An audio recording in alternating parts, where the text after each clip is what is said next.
एक कुत्ता जो कि 1 मिनट में 27 से 28 सांसें लेता है, वह 10 से 12 साल तक जीता है। वहीं पर एक इंसान 1 मिनट में 16 से 20 सांस लेता है और वह 80 से 100 साल तक जीता है। लेकिन एक कछुआ जो कि 1 मिनट में सिर्फ 5 से 6 बार सांसें लेता है, वह 500 से 600 सालों तक जीता है।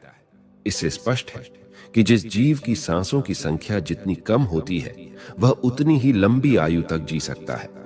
इसी चीज को समझकर हमारे पूर्वजों ने सांसों की संख्या को कम और उसकी गहराई को ज्यादा करने के विज्ञान पर काम करना शुरू कर दिया था, क्योंकि वह समझ गए थे कि इंसान को जीने के लिए साल या महीने नहीं, बल्कि एक निश्चित संख्या में सांसें मिलती है और सांसों के लेने की गति को कम करके उम्र को लंबा किया जा सकता है।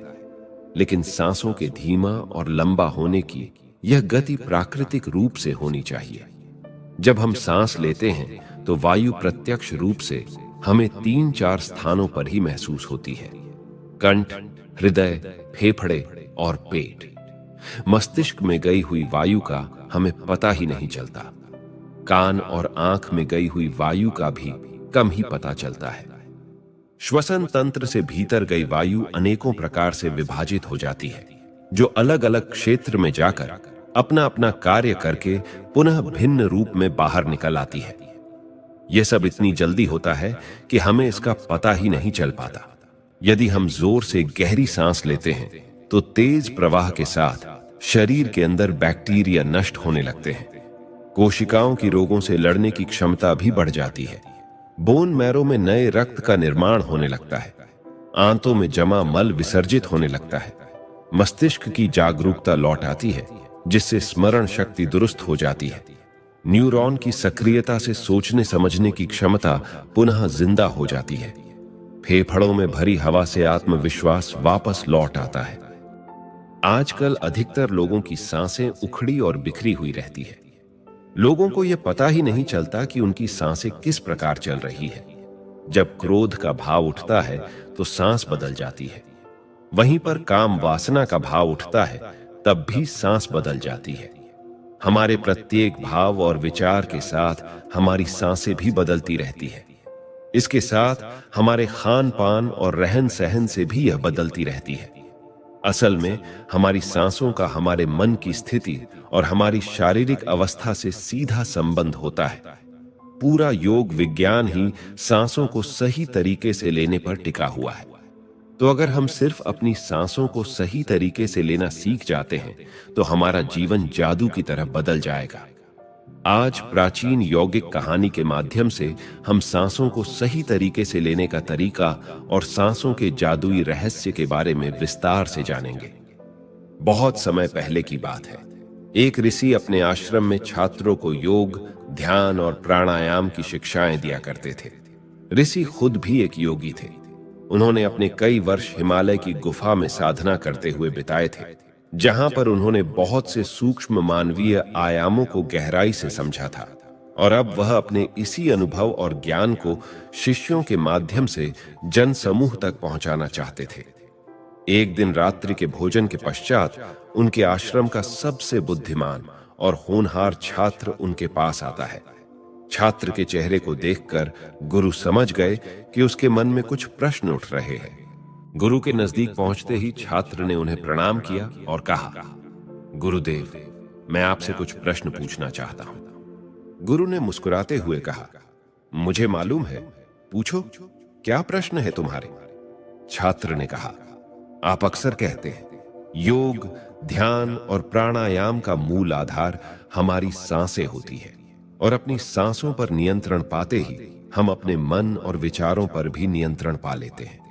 इसलिए आज मैं आपसे सांसों के रहस्य और उसके यौगिक विज्ञान के बारे में विस्तार से जानने आया हूं। यह सुनकर गुरु ने एक हल्की मुस्कान दी और फिर कहना शुरू किया। गुरु कहते हैं, जैसा हमारा मन होता है, हमारी सांसों की गति भी वैसी ही हो जाती है, या फिर जैसी हमारी सांसें होंगी वैसी ही हमारी मनोदशा हो जाएगी। यानी सब कुछ हमारी सांसों से जुड़ा हुआ है। जो हमारे भीतर घटता है वह भी, और जो हमारे बाहर घटता है वह भी। जीवन में घटने वाली हर एक घटना हमारी सांसों से गहरा संबंध रखती है। मतलब कि अपनी सांसों की गति पर नियंत्रण करके अपने मन और विचारों पर नियंत्रण कर सकते हैं। अगर तुम किसी सच्चे योगी या साधक को ध्यान से देखो तो तुम्हें उसके चेहरे पर एक गजब का ठहराव दिखेगा। एक सच्चा योगी बुरी से बुरी परिस्थिति में भी खुद को स्थिर और शांत रख सकता है। एक योगी अपनी भावनाओं को नहीं दबाता, बल्कि वह अपनी सांसों पर नियंत्रण हासिल करता है, और सांसों को नियंत्रित करते ही वह अपने मन पर भी नियंत्रण पा लेता है। जिस आदमी का मन उसके नियंत्रण में होता है, उसके पास उसकी सभी समस्याओं का समाधान होता है।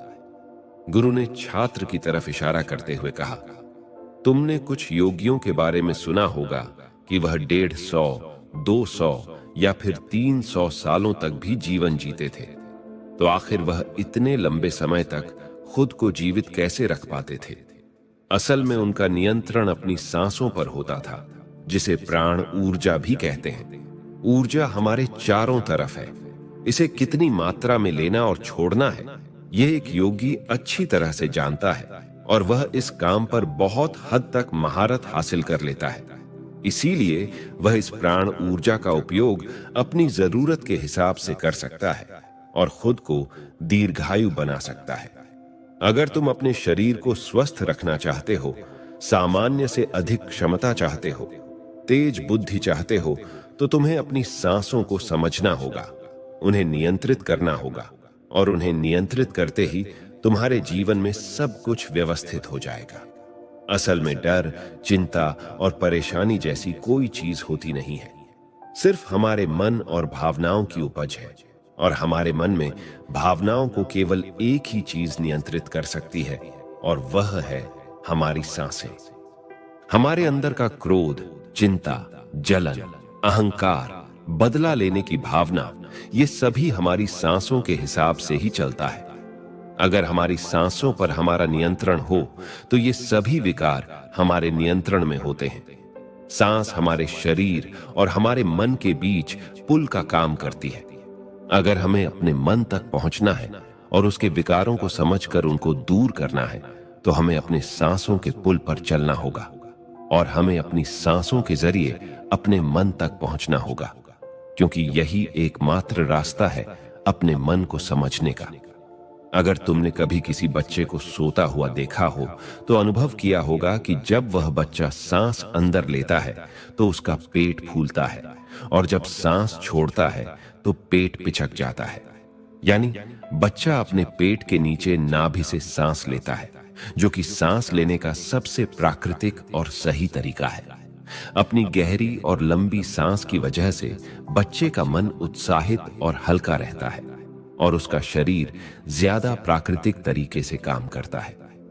तुमने देखा होगा, बच्चा अपने मन में किसी बात को ज्यादा लंबे समय तक नहीं रखता, और ना ही वह किसी से ज्यादा लंबे समय तक गुस्सा रहता है।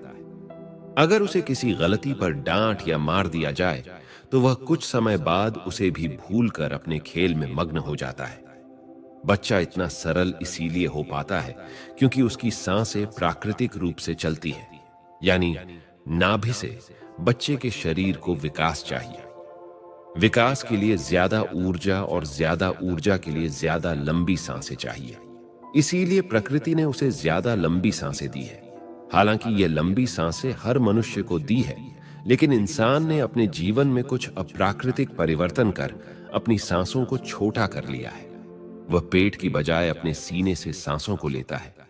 हम जितनी छोटी सांस लेंगे उतनी चिंता और बकवास से भरे रहेंगे।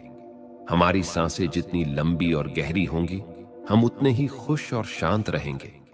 गुरुजी ने आगे कहा कि एक आदमी 1 मिनट में 14 से 15 बार सांसें लेता है। सांस का सीधा संबंध हमारी मन की स्थिति और हमारे शारीरिक कंपन से है। अगर 1 मिनट में ली जाने वाली सांसों की संख्या 10 से नीचे आ जाए तो हम अपने आसपास होने वाले कई कंपनों को समझना शुरू कर देंगे। यानी जानवरों की आवाजें हमारे लिए स्पष्ट हो जाएगी। तुमने सुना होगा कि शेर और बाघ जैसे खूंखार जानवर भी कुछ योगियों के सामने आते ही पालतू बिल्ली की तरह व्यवहार करने लगते हैं। ऐसा इसीलिए हो पाता है क्योंकि उन योगियों ने अपनी सांसों की संख्या को कम करके जानवरों की आवाजों, उनकी भावनाओं और कंपनों के साथ एक संवाद स्थापित कर लिया है। अगर 1 मिनट में ली जाने वाली सांसों की संख्या 9 से कम हो जाए, तो पेड़ और वनस्पति जो कार्य कर रहे हैं, वह समझना हमारे लिए आसान हो जाएगा। अगर हमारी सांसें 1 मिनट में 6 से कम हो जाती है, तो बेजान चीजें कैसे काम करती है, यह समझना हमारे लिए आसान हो जाएगा। बेजान चीजों के कंपन और उनसे जुड़ी दुनिया हमारे लिए स्पष्ट हो जाती है। दूसरे शब्दों में कहा जाए तो ब्रह्मांड की प्रकृति समझी जा सकती है, और ऐसी स्थिति पर पहुंचकर ही बहुत से योगी और ऋषि मुनि ब्रह्मांड के रहस्यों और उनमें घटने वाली घटनाओं की भविष्यवाणी कर देते हैं। हमारा शरीर जितना स्थिर होगा, हम उतनी ही कम सांसें लेंगे।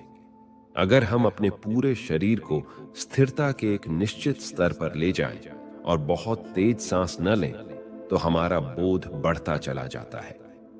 मित्रों, योग विज्ञान के अनुसार एक साधक अपनी सांसों पर नियंत्रण करके ऐसी बहुत सी चीजें कर सकता है जो साधारण इंसान के जीवन से परे है।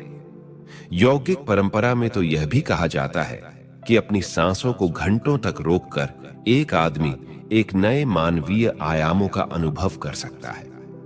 ऐसी बहुत सी बीमारियां जो जानलेवा हो सकती हैं या जिनका कोई इलाज नहीं है, उन्हें केवल अपने मन और दिमाग पर नियंत्रण रखकर ठीक किया जा सकता है।